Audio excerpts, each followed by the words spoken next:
Hey friends, welcome back to my channel, Organized with Joy. In today's video, I'm tackling something that I feel a little bit nervous about tackling, and that is digital decluttering and organization. The reason why I feel a little bit nervous about tackling it is because it's definitely the space in my life that I am the worst at keeping decluttered and organized. But I do have some tips and tricks and even some tools that I use to help me to stay organized as best I can digitally. And so I thought I would share those things with you in this video. The first thing that I wanted to talk about with regards to digital organization is photos. It can be so hard to stay on top of keeping our photos organized and decluttered. I know for me on my phone right now, I probably have over 5,000 photos. It's a bit ridiculous, but it is kind of hard to keep up with as most people take photos almost on a daily basis now that we have such easy access to a camera via our phone. I will say when we first got a digital camera, I was really good at removing all the photos off the digital camera and putting them on our computer and also saving them onto a hard drive or a secondary location. But over time, I started struggling to keep up with it all, especially as my kids got into those years where they were really active and our schedule was chaotic. And I actually ended up losing about 1.5 years worth of photos. So I learned the hard way that you need to stay on top of photo organization. Thankfully, I did have some of those photos backed up on a website. It was a really old website from a long time ago called Snapfish. I don't even know if they exist anymore, but I was able to get some of the photos from that website because I had uploaded them to share to extended family members who didn't live in the same town as us. So that is definitely a piece of advice that I would give is have your photos automatically saved in a different location, whether that's iCloud or I use Google Photos for this purpose. You can change the setting so that it automatically backs up every single photo that you take on your phone, and then you can access them at a later time. But maybe this is just because I did lose some of our family photos in the past. I think I'm just maybe a little bit too cautious. So I like to be sure to save my photos in multiple locations, the iCloud, Google Photos, but then I also like to save photos onto a thumb drive or some sort of backup disk drive. And I recently learned about this little thumb drive. It actually connects directly to my iPhone. I learned about this from my friend Jamie from Jamie's Journey, and I immediately clicked on her link and went and bought myself one because I have so many photos on my phone right now and I definitely need to get them off my phone so that my phone can function better. But I will leave the link down in my description box for this thumb drive if you're interested in it. I think for most people, we're so busy these days, we just kind of dump and go with the photos. We just want to dump them onto a thumb drive, and that's fine. If you do have time to organize your photos, a long time ago when I did have a digital camera that I was using to take our photos before I used my phone, I would put them onto, like I said, our computer, onto a hard drive. And the way I would organize them is chronologically. Obviously, that's the most logical way to organize them. But I learned early on to put everything in photos according to the year and month. And I was sure to put the year first. That way it stayed chronological so that you didn't have like all of your January photos together from 7 years or whatever. But if you put the year first, then it'll show up chronologically for you. So that is how I have my photos organized. Next, I wanted to talk about computer file organization. And obviously, this is not a one-size-fits-all. Everyone has different types of files and a different amount of files that they need to manage. I know for me, my biggest and the most files I have are obviously filming everything that I've filmed over the years. So I like to use external hard drives to store all of that raw footage. That way, if I want to use it for B-roll or go back and get pieces of raw footage, I have it available to me. And I suppose you could have maybe a different hard drive for different types of files if you have work files and then personal files. But I can link the hard drive that I have purchased just from Amazon to help me keep all of my files organized. It's also good to remove what you can off of your computer and put them on this external hard drive. That way your computer will run more smoothly. So this is what I am not great at, but I think it would be a good practice to regularly go through your computer and evaluate what programs you have installed or what apps you have installed and determine if there are any that you're no longer using so that you can delete those off your computer. That will also help your computer to run more smoothly. I know that it's hard for me to set aside time to do this, so I think that that's definitely a good habit.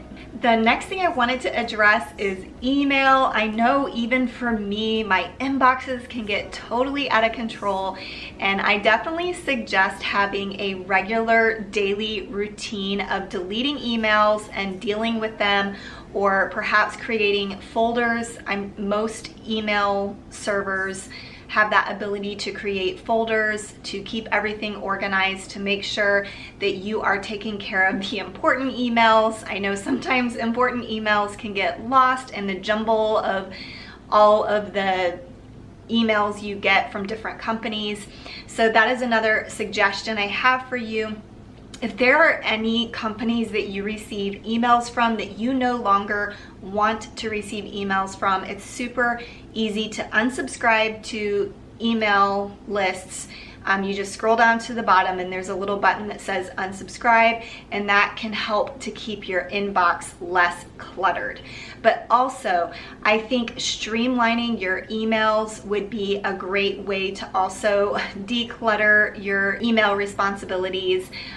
You know, some people, it's a necessity to have more than one email. I know I have 2 personal emails and 1 business email, and it's just kind of is what it is. But the fewer email accounts you have to manage, obviously the easier it is going to be to stay on top of those accounts. The next thing I wanted to address is passwords. It's so important to have a tool where you can safely store all your passwords and they are easily accessible. And I want to thank NordPass for sponsoring this portion of today's video. I personally use NordPass to keep all of my passwords straight and safe so that I can easily find them when I need them. Most websites have different specifications on what your password has to be, like what characters, how many, and whatnot. And so oftentimes we have different passwords for different websites. It's also really safer to have different passwords for different websites. So this is a great way to keep your passwords organized. And you can access it through your computer and upload the app to your computer, but I also have the app on my phone.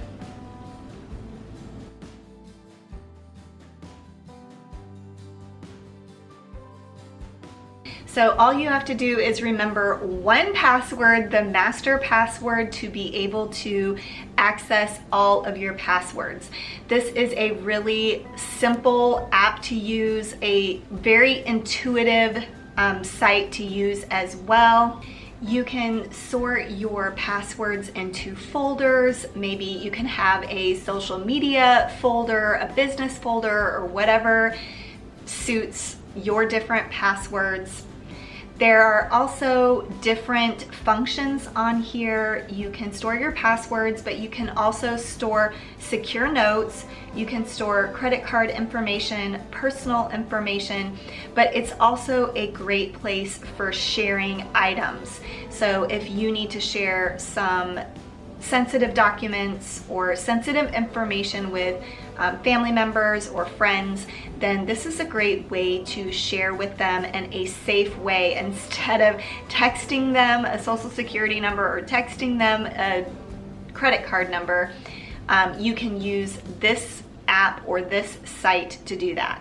I will have a coupon code down in my description box for you to click on. If you are interested in checking out NordPass, you can get a discount through that code. Next, I wanted to talk about digital clutter on your phone.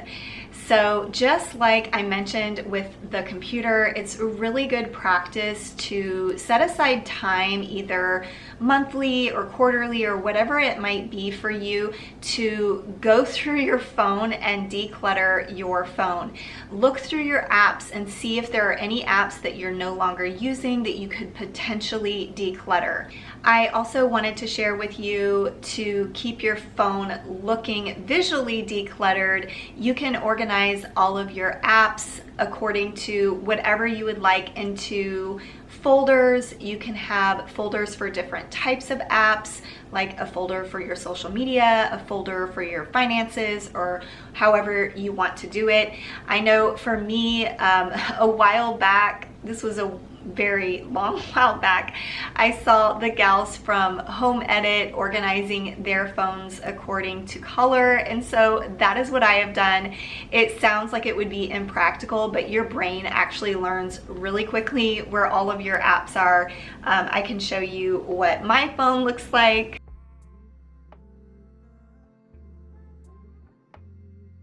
And adjacent to our phones is social media. And I would say really evaluate which social media apps are serving you, which are not. And declutter any social media apps that either you're not using or they're just not serving you. Another suggestion I have is to declutter people you're following on these social media apps. I think sometimes people we're following can make us feel bad about ourselves, or like we don't stack up. And so if there's anybody who you aren't inspired by or is just making you feel bad about yourself, I would suggest just unfollowing those people for your mental health.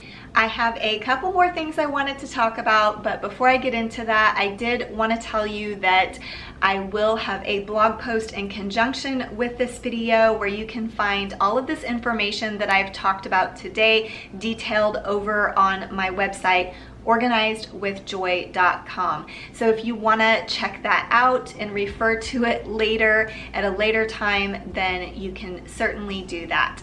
But the next thing I wanted to talk about is calendar organization.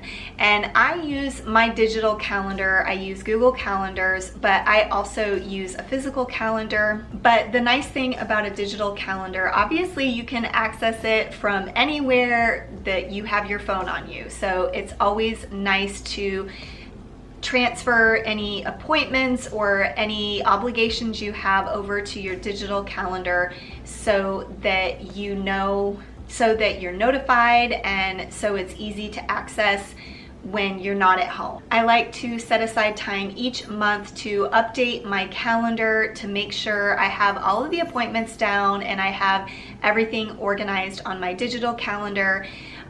Another idea that I have, when my kids were younger, I don't need to use this quite as much anymore because they all three are fairly independent, but I would use a different color for each family member on our calendar. That way, when I looked at the calendar, I knew who had what on each day just based on the color. It made it just easy for my brain to know what was happening that day and who had something going on. Lastly, I wanted to share that I really love sites like Google Docs and Google Sheets to keep things organized. I know that both of those sites, you can also get the apps on your phone, and then it's easy to access all of the information that you have on Google Docs and Google Sheets at any time. I like to keep all of the recipes that I enjoy making in my Google Docs, and then it's really easy to open up my computer or even open up my phone just in the kitchen and being able to access all of those files. But it's also really easy to share files as well